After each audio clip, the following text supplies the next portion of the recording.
केंद्रीय गृह मंत्री अमित शाह ने शुक्रवार को घोषणा की कि भारतीय जनता पार्टी पश्चिम बंगाल के अहम चुनावों में सत्ता में आने पर आरएसएस और पार्टी के महत्वाकांक्षी यूनिफॉर्म सिविल कोड यानी यूसीसी को लागू करेगी।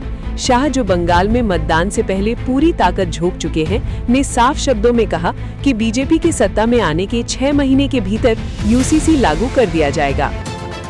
मिला नहीं कुछ भी पल भर में, एक दौर इसी में बीता है। बादल बहुत समेटे हैं हमने, तब दरिया बनना सीखा है।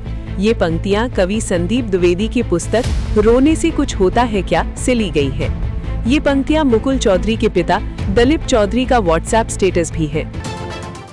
एक हाई वोल्टेज बैटल रॉयल मुकाबले में अंक तालिका में शीर्ष पर चल रही राजस्थान रॉयल्स का सामना defending champion royal Challengers Bengaluru से 10 अप्रैल 2026 को गुवाहाटी के बरसापारा क्रिकेट स्टेडियम में होगा। दोनों टीमें मैच 16 में अपनी जीत की लय बरकरार रखने के इरादे से उतरेंगी। आरआर अब तक 3-0 के परफेक्ट रिकॉर्ड के साथ शानदार फॉर्म में है, जबकि आरसीबी भी 2-0 के रिकॉर्ड के साथ पीछे नहीं है। फारूक अब्दुल्ला ने शुक्रवार को कहा कि अमेरिका और ईरान के बीच शांति स्थापित कराने के लिए किसी द्वारा नोबेल शांति पुरस्कार की मांग करना दुर्भाग्यपूर्ण है, क्योंकि इंसानियत का मकसद इससे कहीं बड़ा है। उनसे पाकिस्तान में प्रधानमंत्री शहबाज शरीफ, सेना प्रमुख आसिफ मुनीर और विदेश मंत्री इसहान डार के लिए नोबेल शांति पुरस्कार की मांग उठ रही सवाल को लेकर किया गया था।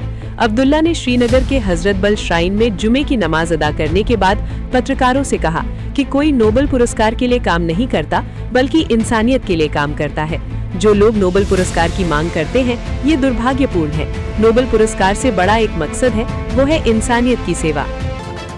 अमेरिका, इजरायल और ईरान के बीच चल रहे युद्ध के कारण जेट फ्यूल की कीमतों में आई तेज बढ़ोतरी ने वैश्विक एविएशन इंडस्ट्री पर गहरा असर डाला है। हाल ही के हफ्तों में जेट फ्यूल की कीमतें लगभग 85 से $90 प्रति बैरल से बढ़कर 150 से $200 प्रति बैरल तक पहुंच गई हैं, जिससे एयरलाइंस की लागत में भारी इजाफा हुआ है।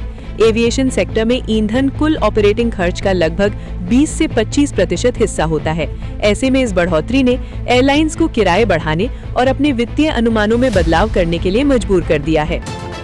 उपेंद्र द्विवेदी ने कहा कि भारत का ऑपरेशन सिंदूर न सिर्फ बेहद सटीकता के साथ योजनाबद्ध और अंजाम दिया गया, बल्कि इसकी टाइमिंग भी बहुत सोच समझकर तय की गई थी। उन्होंने बताया कि भारतीय सशस्त्र बलों ने जानबूझकर प्रार्थना के समय आतंकी ठिकानों पर हमला करने से परहेज किया, ताकि आम जीवन को किसी तरह का नुकसान न पहुंचे। सुप्रीम कोर्ट ने शुक्रवार को प्रस्तावित जाति जनगणना को रोकने की मांग वाली याचिका पर सुनवाई से इनकार कर दिया। साथ ही जनहित याचिका में याचिकाकर्ता द्वारा उपयोग की गई भाषा पर कड़ी नाराजगी भी दर्ज की।